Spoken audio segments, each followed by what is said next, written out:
어르거리로 바로 문도 유래리아기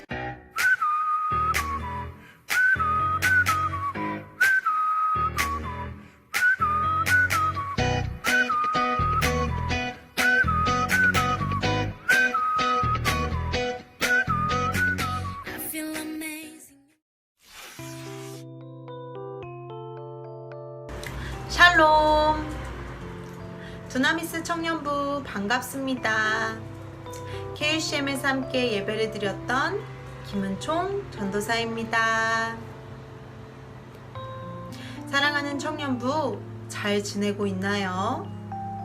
영과 육이 강건해지도록 말씀도 잘 먹고 밥도 잘 먹고 있죠? 사랑하는 청년들과 한 명 한 명 만나지 못하고 카톡으로 인사를 나누고 헤어지게 되어 참 제 마음에 섭섭한 마음이 큽니다.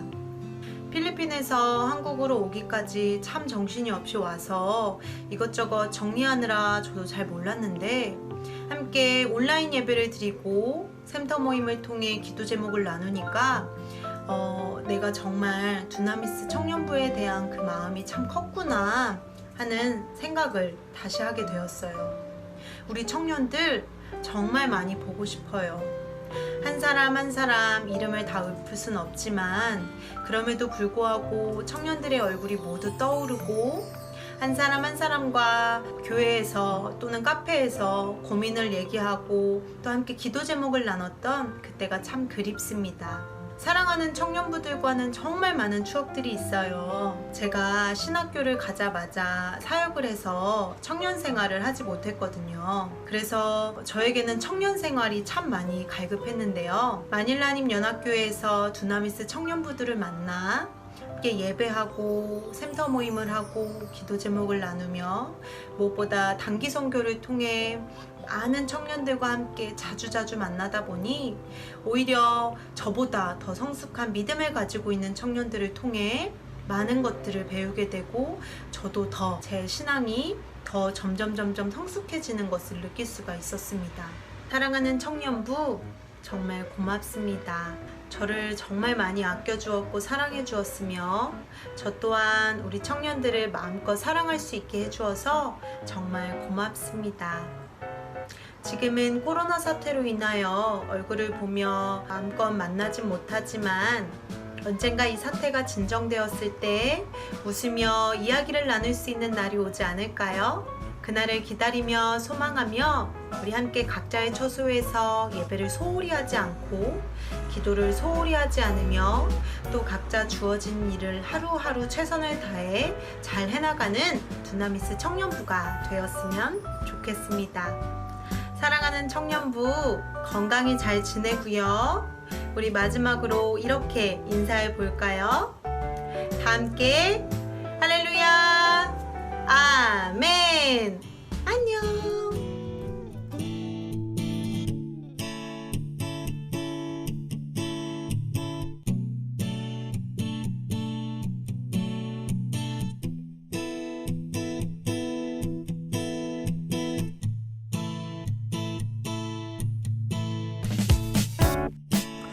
네, 한 주간도 잘 지내셨나요? 예, 오늘도 이렇게 영상을 통해 또 여러분들을 다시 만나게 되어서 무척 반갑고 또 감사를 드립니다. 또한 귀한 소식을 또 전해주신 우리 전도사님에게도 진심으로 감사의 마음을 전하며 또한 응원을 드립니다. 자, 오늘도 짧은 시간이겠지만 이 영상을 통해 좀 하나님의 말씀을 한 번 더 새기시고 또 그렇게 더욱 믿음 가운데 거하는 우리 모든 청년 예배자가 되시기를 다시 한번 예수님의 이름으로 축복합니다. 새로운 한 달이 시작되었습니다. 우리 이 시간은 함께 2020년 6월 두나미스 청년의 기도를 드리도록 하겠습니다. 자막을 통해 보시면서 함께 낭독하도록 하겠습니다. 2020년 6월 두나미스 청년의 기도. 하나, 우리가 겪는 위기가 하나님을 찾는 기회가 되게 하옵소서. 둘, 새로운 일상이 되어가는 지금의 어려움에서 고통받는 자들이 없도록 도와주옵소서. 셋, 이 시대의 그리스도인들이 그리스도의 향기를 열방에 나타내게 하옵소서. 넷, 두나미스 청년 예배자들이 어디에서든 하나님의 선하심과 그분의 성취하심을 믿게 하옵소서. 아멘. 네, 새로운 한 달 또 같은 마음으로 기도하며 또 살아내시고 또 믿음의 승리를 이루시는 여러분 모두가 되기를 다시 한번 예수님의 이름으로 축복해 드립니다. 자, 이제 오늘 또 나눌 말씀을 또 찾아보도록 하겠습니다. 사도행전 9장 17절부터 19절까지입니다. 자, 사도행전 9장 17절로부터 19절까지 다 찾으신 줄로 믿고 함께 합독하도록 하겠습니다. 시작. 아나니아가 떠나 그 집에 들어가서 그에게 안수하여 이르되, 형제 사울아, 주 곧 네가 오는 길에서 나타나셨던 예수께서 나를 보내어 너로 다시 보게 하시고 성령으로 충만하게 하신다 하니, 즉시 사울의 눈에서 비늘 같은 것이 벗어져 다시 보게 된지라. 일어나 세례를 받고 음식을 먹음에 강건하여지니라. 아멘. 자, 오늘은 바울이 사울이었던 시절에 주님을 만나 변화된 사건을 좀 깊이 살펴보면서 오늘 우리에게 주시는 은혜가 무엇인지를 좀 나누어 볼까 합니다. 자, 그런데 이 말씀을 나누기 전에 또한 먼저 우리가 의도적으로 좀 살펴보아야 할 표현이 좀 하나 있어요. 그것은 사도행전의 저자인 누가가 그리스도인을 칭할 때 이제 사용했던 표현입니다. 전부 다 다룰 수는 없고 이 9장에서만 사용되어진 표현이 뭐가 있는지를 좀 몇 가지 소개를 해드립니다. 첫 번째는 1절에 나오는 주의 제자들이라는 표현입니다. 그리고 2절에 그 도를 따르는 사람, 10절에는 제자, 아나니아라 하는 제자, 자, 13절에는 주의 성도, 14절에는 주의 이름을 부르는 모든 사람, 자, 그리고 17절에는 형제, 자, 그리고 30절에는 한 번 더 형제들, 이제 이렇게 9장에서만도 그리스도인을 표현하는 좀 이런 다양한 표현 방식들이 좀 등장하고 있습니다. 자, 표현은 다양하지만 이러한 표현의 특징을 좀 동일한 특징을 한마디로 규정을 하자면 그게 뭘까? 그것은 바로 예수님과의 관계입니다. 모두가 다 예수님과 깊이 그리고 혹은 올바르고 친숙하게 관계된 사람들을 칭할 때 바로 이런 표현들을 사용을 했다는 얘기죠. 자, 그리고 오늘 하려는 이야기, 사울이라는 사람은 바로 그렇게 하나님과 관계된 사람들, 그 사람들을 핍박하던 사람이 바로 사울이었습니다. 자, 그러니까 사울은 하나님과 관계된 반대쪽 편의 사람이겠죠? 자, 이제 그 사울의 모습에서부터 이야기를 출발해 보겠습니다. 자, 사울은 또다시 그리스도의 도를 따르는 사람들, 이제 그들을 만나면 남녀를 막론하고 다 결박하여 예루살렘으로 잡아오려고 지금 다메섹을 향해서 떠나고 있는 중입니다. 그게 9장 2절의 이야기입니다.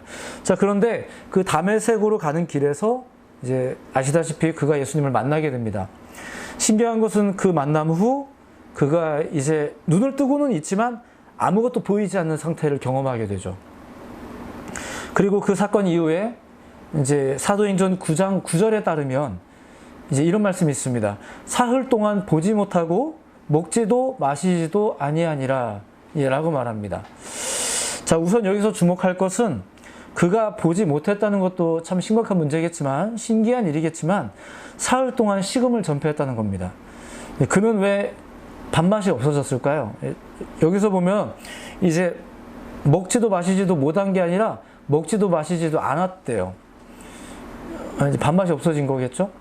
자, 앞이 보이지 않게 된 것도 물론 안타까운 일이지만 사흘 동안이나 음식이 넘어가지 않는 상황, 그의 내면에 큰 움직임이 일어났다는 것을 뜻합니다. 다메섹 도상에서 경험한 예수의 음성 때문에 그는 자기 자신의 내면에 그 뒤 흔들리는 경험을 이제 하게 된 거죠. 엄청난 내적 혼란과 고통을 이제 겪게 된 거예요. 조금 다른 이야기지만 사실 잘 생각해 보면 앞이 안 보이는 것보다도 사흘을 굶고 있는 게 그에게는 더 생명의 위기가 될 수 있어요. 그는 그렇게 식음을 전폐하다가 아나니아라는 사람을 만나게 되고 그의 안수를 통해 눈에 비늘 같은 것이 벗겨지면서 이제 건강의 회복도 일어났다. 이제 이렇게 이야기가 전개되는 거죠. 자, 이 얘기는 잠시 후에 다시 보겠습니다. 자, 아나니아라는 사람에 대해서도 잠깐 봅시다. 자, 사울이 지금 이런 지경이 되었을 때, 이제 식음을 전폐하고 있을 때, 다메섹에는 또 이제 아나니아라는 사람이, 아나니아라는 제자, 이렇게 나와 있습니다. 아나니아라는 제자가 있었다고 합니다. 그런데 9장 10절 말씀에 따르면, 이제 환상 중에 그 아나니아가 주님을 만나게 되죠. 그리고 그에게 이런 음성이 있습니다. 직가라 하는 거리로 가서 유다의 집에 머물고 있는 다섯 사람 사울을 만나라. 이런 명령을 이제 이 아나니아가 환상 중에 받습니다. 11절 이하입니다. 자, 심지어 사울에게도 환상을 통해 야, 이제 아나니아라는 사람이 너한테 와서 널 안수하고 그러면 네 눈에 비늘 같은 것이 벗겨지고 보게 될 거야. 이제 이렇게 사울에게도 알려주겠다고 아나니아에게 말씀해 주세요. 그러니까 이제 아나니아가 안 갈 수 없겠네요. 다 미리 해놔버렸으니까. 자, 그런데 아나니아는 사실 비록 사울을 직접 만난 적은 없지만 그에 대한 안 좋은 소문은 이미 이제 들은 바가 있었어요. 그래서 13절에 보면 그가 이렇게 말하죠. 아나니아가 대답하되 주여 이 사람에 대하여 내가 여러 사람에게 듣사온즉 그가 예루살렘에서 주의 성도에게 적지 않은 해를 끼쳤다 하더니. 자, 14절. 여기서도 주의 이름을 부르는 모든 사람을 결박할 권한을 대제사장들에게서 받았나이다. 자, 아나니아는 직접 만난 적이 없지만 사울에 대해서 별로 이렇게 달갑지 않은 마음이에요. 왜냐하면 그런 소문을 너무 많이 들었거든요. 분명한 것은 사울이라는 사람은 같은 편이 아니라는 거예요. 왜냐하면 그 사람은 자꾸 우리 편을 해치는 사람이니까. 이제 그런 소문을 내가 들었잖아요. 자, 그런데 예수님이 지금 아나니아에게 뭐라고 말하는 겁니까? 15절. 가라. 이 사람은 내 이름을 이방인과 임금들과 이스라엘 자손들에게 전하기 위하여 택한 나의 그릇이라. 이렇게 나와요. 자, 우리 편이라 하면 모름지기 예수님과 관계된 사람들이 우리 편이잖아요. 그리고 저 사람은 이런 우리 편을 지금 해치는 사람. 예수님과 관계된 사람들을 해치는 사람. 그러니까 아나니아가 듣기로는 분명히 사울이 그 예수님과 관계된 우리 편이 아닌데, 자, 그런데 예수님은 무엇이라고 하시나요? 그 역시, 그러니까 사울 역시 내가 택한 나의 그릇. 자, 그러니까 나와 관계된 사람이다. 라고 지금 예수님이 말씀하시는 거예요. 아나니아의 기분이 어떻는지 이런 얘기는 이제 안 써 있으니까 넘어가겠습니다. 하지만 어쨌거나 이제 그는 순종해서 결국 가게 되죠. 가게 됩니다. 그리고 이제 그 사울을 만나서 아나니아가 이렇게 말을 해요. 17절. 형제 사울아, 주 곧 네가 오는 길에서 나타나셨던 예수께서 나를 보내어 너로 다시 보게 하시고 성령으로 충만하게 하신다. 자, 아나니아는 사울을 만났어요. 근데 여러 가지 용건이 있어서 만났겠지만 지금 이 호칭 기억하셨습니까? 형제 사울아. 형제라고 칭하게 된 거죠. 관계를 새롭게 규정했다라는 거예요. 아나니아의 마음이 갑자기 사울이 좋아졌고 이뻐졌고 다 이해가 됐고 했는지는 잘 모르겠습니다. 안 써 있으니까. 근데 어쨌거나 주님의 명령을 따라 순종하면서 찾아오더니 말할 때 뭐라고 말했냐면은 형제 사울아 이렇게 말했다는 거죠. 자, 소문에 의하면 다시 말씀드리지만 그는 예수와 상관없던, 오히려 예수와 상관했던 자들을 핍박하던 우리 편이 아닌 그런 존재였는데 지금 예수님의 선언에 의해서 이제 아나니아는 그를 이제 형제라고 부르고 있다는 거죠. 형제로 여기기 시작했다는 거예요. 자, 이제 사울의 입장은 어떨까요? 지금 눈 감고 있는 상황이잖아요. 그런데 어떤 사람이 갑자기 오더니 내 귀에 들려오는 거예요. 형제요 이렇게 말하는 거죠. 그리고 막 안수해줘요. 그리고 놀랍게도 앞이 보이기 시작합니다. 한 가지 좀 재밌는 건 또 이것도 있어요. 눈이 다시 보이는 것도 굉장히 중요한 일이지만 눈이 나았다, 이것을 눈이 나았다라고 표현하지 않고 만약에 눈 나은 게 중요한 거라면 눈이 나았다라고 말해야 되는데 그렇게 말하지 않고 뭐라고 표현하고 있냐면은 비닐 같은 것이 벗겨졌다 이렇게 말해요. 벗겨졌다라는 말은 무언가가 덮여 있었다는 얘기잖아요. 그 덮여진 것이 벗겨진 거예요. 그리고 그 안에 있던 게 드러난 거예요. 좀 더 확장해서 이해를 하자면 무언가에 의해 가로막혔던 것이 사라지고 이제 가로막혔던 것이 사라지니까 양쪽에 있는 것이 서로를 볼 수 있는 거죠. 양쪽에 있는 것들이 다 보이는 거예요. 조금 다른 얘기겠지만 여러분, 믿음의 눈이 떠진다는 게 무슨 의미인지 아세요? 갑자기 종교심이 많아져서 주님만 잘 보이는 게 아니에요. 모든 것이 밝히 보이기 시작하는 거예요. 천국만 잘 보이는 게 아니에요. 지옥도 보이는 거예요. 뭐가 옳은지만 보이는 게 아니에요. 뭐가 나쁜지도 보이는 거예요. 교회만 알아서 세상 물정 모른다, 이게 아니라 이 세상의 실상도 비로소 볼 수 있게 되는 거예요. 어떻게 하면요? 뭔가가 벗겨지면 그렇게 되는 거죠. 주님 만나면. 어쨌든 오늘 본문의 경우를 보면 아나니아도 사울이, 그리고 사울도 아나니아가 보이죠. 말씀드렸듯이 아나니아도 들은 소문에 의하면 사울을 제대로 보지는 못했지 않습니까? 사실 볼 마음도 없었겠지만 굉장히 안 좋은 인식이 내 안에 있었잖아요. 근데 눈이 벗겨진 거예요. 아나니아도 눈이 벗겨지고 사울도 눈이 벗겨진 거예요. 또한 그렇게 보이게 된 것도 대단한 일이지만 그의 심중에 있었던 고민 역시 이제 고침을 받게 됐나 봐요.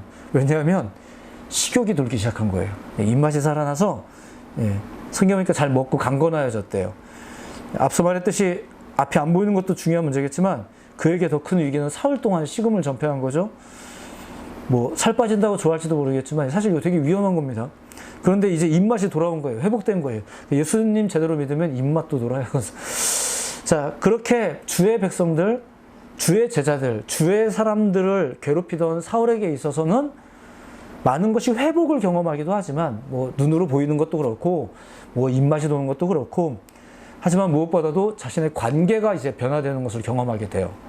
잠시 후에 또 소개해드리겠습니다. 이게 예수님을 만난 이후에 그가 경험한 것들입니다. 예수님을 만난 이후 자신이 잘못 알고 있었던 것들, 마치 덮여 있던 것들이 벗겨지는 것처럼 눈에 비늘이 덮인 사람과도 같았던 사울이 이제 눈이 떠지면서 비로소 참된 진리를 깨닫고 예수님의 제자가 되어가는 이야기. 이제 이게 이 바울의 이제 회심 사건이죠. 잠깐 앞서서 말했지만 사울에게 가서 안수하여 낫게 한 아나니아도 역시 눈이 벗겨진 사람이라는 거예요. 아까 얘기했듯이 사울에 대해서 들은 게 있고 이미 그의 눈은 뭐 사울에 대한 어떤 편견이 이렇게 덮여 있었잖아요.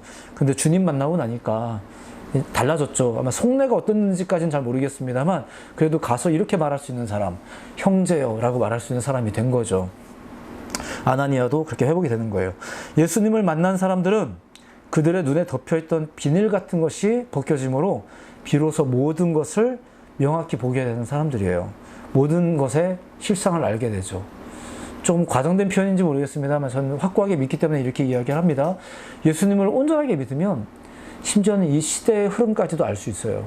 이 시대의 죄악상 왜 이렇게 흘러가는 것일까? 뭐 우리가 무슨 점쟁이도 아니고 사회학자도 아니고 무슨 뭐 미래학자도 아니겠지만 뭐 단언하여서 뭐 이 나라가 이 열방이 어떻게 될 거다 이런 말을 함부로 말할 수 있는 존재는 아니겠지만 영혼 깊숙한 곳에서 주님이 알게 하신 바가 분명히 있다는 거죠. 자, 조금만 더 가보겠습니다. 자, 이런 일이 벌어지면서 또 어떤 결과가 이제 일어났을까요? 이게 좀 의도적인 관점이긴 한데 소개를 해드리겠습니다. 또 하나의 결과, 그게 뭐냐면은 편이 바뀌었다는 거예요. 사울의 편이 바뀌었다는 것. 무슨 말인지 아시죠? 본래 그는 예수의 제자들을 대적하던 그룹에 속해 있었어요.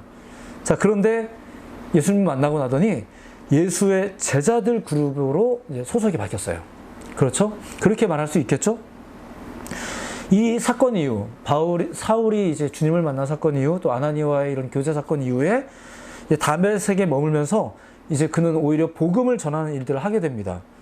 아시다시피 본래 다메섹에 온 거는 그것 때문에 온 거 아니었습니다. 아예 다 바뀌었어요. 자, 그리고 그의 모습을 보면서 깜짝 놀란 사람들이 있었다고 합니다. 그들은 사울의 말씀의 권세 때문에 놀란 게 아니라 그가 편을 바꾸었다는 것 때문에 놀란 거예요. 이미 소문대로 알았잖아요. 이런 사람이 다메섹에 온다더라. 걔가 온 이유는 이런 것 때문이다더라. 이런 거 다 알고 있었는데 걔가 다른 거 하고 다니고 있는 거예요. 왜 저러지? 하고 봤더니 얘가 편을 바꿨더라고요. 이런 거죠. 21절을 보면 이런 말씀이 있어요. 듣는 사람이 다 놀라 이르되, 다 깜짝 놀란 거죠. 이 사람이 예루살렘에서 이 이름을 부르는 사람을 멸하려던 자가 아니냐. 그러니까 이런 사람이 아니냐. 그런 목적으로 여기 온 거 아니냐. 여기 온 것도 그들을 핍박하여 대제사장들에게 끌어가고자 함이 아니냐 하더라. 편을 바꿔서 놀란 거예요. 능력이 많아서 놀란 게 아니라 편을 바꿔서. 자, 그리고 그들의 깜짝 놀람은 사울의 변화에 대해서 긍정적이기보다 사실은 좀 부정적으로, 그러니까 즉 사울에 대한 반감입니다. 변해서 막 너무 행복한 게 아니라 얘가 변한 게 싫은 거예요. 사람이 갑자기 변하면 보통 적이 생깁니다. 근데 더군다나 믿음으로 변하게 되면 당연하죠. 세상이 여러분들을 좋아할 리가 없어요. 사실은 없어요. 자, 이렇게 편이 바뀌게 되어버린 사울. 자, 그로 인해서 얼마 전까지 아군이었던 사람들이 이제는 적군이 됩니다. 그렇게 얼마 전까지 같은 편이었던 유대인들. 이제는 그들이 심지어는 어떻게 해요? 23절에 보면 여러 날이 지나면 유대인들이 사울 죽이기를 공모하더니, 그래도 친했던 게 있는데 어떻게 죽이려고까지, 진짜 친한 게 아니었을지도 몰라요. 자, 어쨌거나 이렇게 편이 바뀌고 나니까 이런 일이 벌어집니다. 시간이 지나면서 생각해 보니까 좀 괘씸했던 모양이에요. 심지어 죽이려고까지 하는 거 보니까. 자, 그래서 그들을 피해 달아난 사울은 새로운 편이 가득한 예루살렘에 가서 자신의 새로운 편, 즉 예수님의 제자들에게 접근하게 됩니다.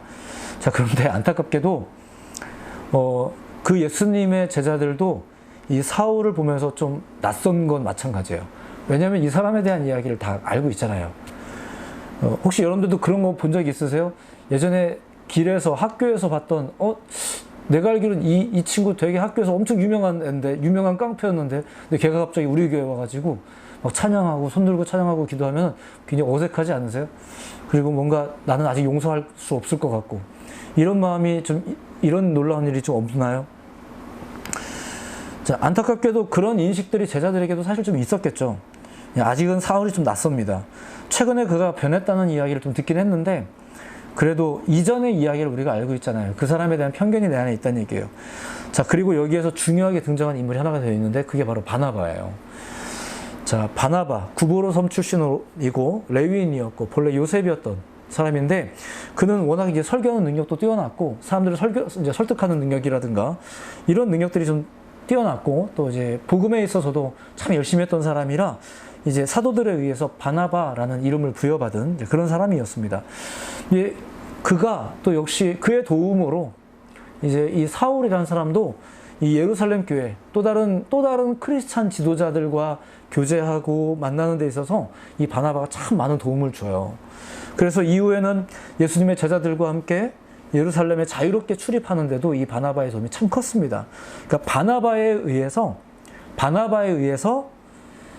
예루살렘 교회의 기존 신앙인들과 최근 신앙인인 새신자인 사울과의 관계도, 서로를 향한 이 인식의 덮개도 벗겨지게 되죠. 바나바 때문에 그런 일이 벌어졌어요. 서로에 대한 이해와 서로에 대한 좀 이해, 고정관념과 혹은 또 불안함의 덮개가 벗겨진 것. 이것도 역시 바나바를 통해서 가능했죠. 그 후부터 그는 예수님의 제자들에게도 인정도 받고, 또 예수님의 제자들과 함께 예수님의 제자들처럼 예수님의 제자로서 또 이제 살아가게 됩니다.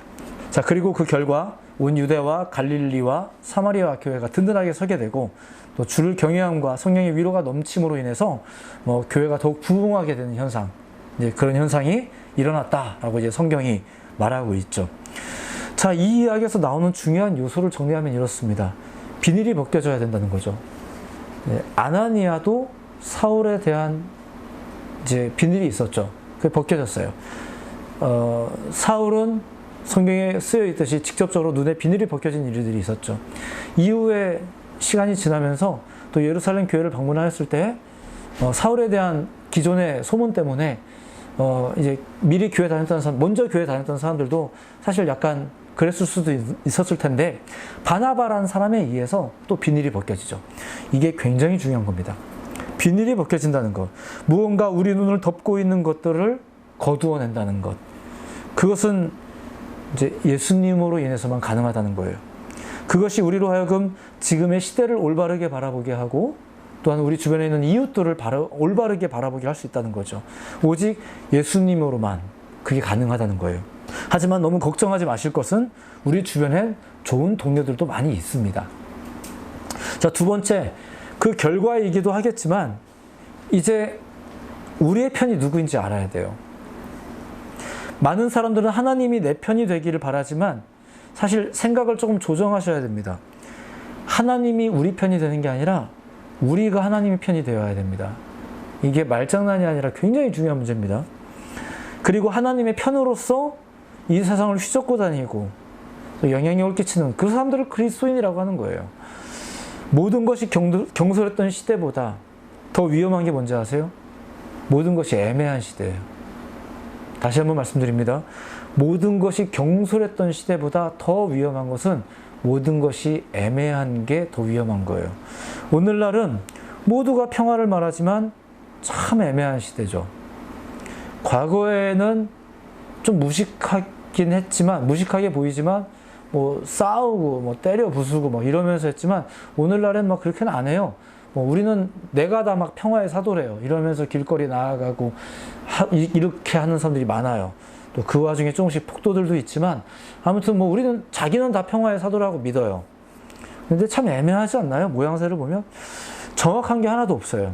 믿음도 있는 건지 없는 건지, 뭐 확신도 있는 건지 없는 건지, 하나님의 사람으로 살겠다는 건지 말겠다는 건지. 주님이 물으실 거예요. 네 편을 정해라. 또한 확고히 대답하라고 질문하고 또 질문할 거예요. 네가 나를 사랑하느냐? 이 질문 3번씩 받은 사람도 있었죠. 자, 휘청거리고 있는 우리를 보시면서 말합니다. 야, 내가 했던 말 기억 안 나니? 계속 이렇게. 계속 우리에게 말하는 거예요. 우리는 확고하게 믿을 필요가 있는 거죠. 이 시대에 만약에 부족한 것이 있다면 뭘까요? 바로 믿음이에요. 나도 믿는데요? 예, 압니다. 여러분들이 교회 다닌 것도 알고요. 다 알아요. 아는데 주님은 우리에게 질문하고 계시잖아요. 네가 나를 믿느냐? 네가 나를 사랑하느냐? 계속 묻는 거죠. 네 편을 정해라. 오늘날 너희 섬길 자를 택해라. 계속 이런 말씀이, 이런 맥락이, 이런 초청이 계속해서 우리 신앙인들 향해서 지금 소개되어지고 있는 것. 이게 이 두꺼운 성경 안에 담겨진 수만 번의 초청과 증거가 아닌가요? 그죠? 우리의 눈을 틈만 나면 덮어버리려는, 우리의 생각을, 우리가 알고 있는 진리를 틈만 나면 미혹하는 수많은 사상과 수많은 덮개와 수많은 이런 흔들림의 유혹 속에서 우리에게 계속해서 질문하고 계신 거예요. 확고하게 해라. 네 편을 정해라. 이거 덮어지지 않게 해라. 정신 반짝 차려라. 조금만 행복하면 또 안일해지고, 조금만 편안하면 또 게을러지고, 이러지 말고 깨어있어라. 깨어있어라. 계속 이거잖아요. 그거 말하는 거예요. 여러분들이 그런 믿음의 사람이 되시기를 예수님의 이름으로 초청하며 또 축복합니다. 예, 말씀의 증거가 끝났습니다. 또 단순하죠. 우리에게 말씀하시는 사도 바울의 사건을 통해서 여러분들에게 소개해드리고 싶은 이야기가 바로 그 내용이에요. 그저 이 한 사건을 뭐 이렇게 강해로 여러분들에게 설명해 드린다기보다 그 사건을 위시하여 전후의 이야기들을 조금씩 소개해 드리면서 이제 9장 전체의 이야기를 조금씩 소개해 드리면서 이것이 뭐 눈에서 비닐이 뭘까? 뭐 두꺼운 걸까? 얇은 걸까? 이런 식의 이야기가 아니라 사실 알고 보면 모두가 다 그런 사람들이었다라는 것. 아나니아도 사울도 그리고 예루살렘 교회 성전 지도자들도 또 많은 기독교인들도 심지어 믿지 않는 사람들도 깜짝 놀라는군. 이렇게 뭔가 다 가려져 있다가 이게 활짝 다 열린 거죠. 그러면서 깜짝 놀라기도 하고 행복하기도 하고 그리고 역사가 일어나기도 하고 뭐 이런 이야기. 자, 그게 사도 바울의 회심 사건에 관련된 이야기였습니다. 오늘날도 그런 믿음이 필요하지 않겠습니까?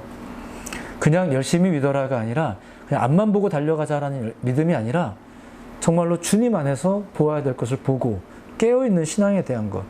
지금이 힘겨운 시기인 거는 맞습니다. 얼마 전에 한국에 있는 어떤 이제 지체와 잠깐 연락을 나눴는데 저희 이렇게 영상 예배와 또 이렇게 간증을 나눠주시는 분들의 영상을 보면서 그래도 필리핀이 좀 괜찮은가 보다 이렇게 생각하시는 분이 계셨대요. 진짜로요. 네, 진짜로. 근데 이제 알고 보니까 그렇지 않구나 해서 오히려 이제 놀라웠다라는 이야기를 좀 전해주신 분들 계세요. 예, 말씀을 전하는 저도 그렇고 또 간증해 주시는 우리 청년들의 이야기를 보면서도 그렇구나. 굉장히 어려운 상황 중인데도 이렇게 귀하게 예배하고 있는 분들이 있구나. 또 이렇게 또 이제 생각하셨다고 저에게 연락을 주신 분이 계세요. 참 귀하죠. 이 영상 예배 짧은 시간 비춰지는 모습이겠지만 참 귀한 작업이라 생각합니다. 여러분들도 꼭 은혜 가운데 거할 수 있는 또 이런 좀 완벽한 신앙에 도움이 될 수는 없겠지만 이러한 영상 예배를 통해서도 여러분들의 삶을 좀 견고하게 잘 다듬어 나가시고 비록 지금 어려운 시기인 게 맞지만 믿음 가운데서 주와 동행하면서 승리하는 확고하게 애매하게 하지 마시고 확고하게 믿음의 사람으로 살아가시기를 다시 한번 예수님의 이름으로 축복드립니다. 그 어떠한 약속보다도 하나님께서 여러분들에게 하신 약속을 믿으십시오. 그 어떤 것도 오직 하나님만이 이 시대의 두려움과 이 애매한 시대를 참으로 해결할 수 있는, 회복할 수 있는 참 하나님이시라는 것을 믿으시고 그 어떤 두려움에도 그 어떤 실망감에도 쉽사리 무너지지 마시고 힘차게 삶을 살아내시기 바랍니다. 하나님은 참 선하신 분이십니다. 절대 지금 이 선포, 참 선하다라는 이 선포와 또 여러분들 안에 있는 그 믿음을 절대 포기하지 마십시오. 그리고 또 한번 웃으세요. 또 한번 사랑하시고요. 또 한번 힘을 내세요. 그리고 그냥 아무렇지 않게 살아내세요. 하나님께서 여러분들과 함께 하실 것입니다. 다음 주에 또 반갑게 만나 뵙도록 하겠습니다. 평안하십시오. 감사합니다. 모두 은혜 많이 받으셨나요? 출석은 밑에 댓글창이나 카톡방을 이용해 주시면 되고 또 이전 예배 영상이 보고 싶으신 분들은 이쪽을 클릭해 주시면 됩니다. 남은 한 주간도 모두 승리하세요.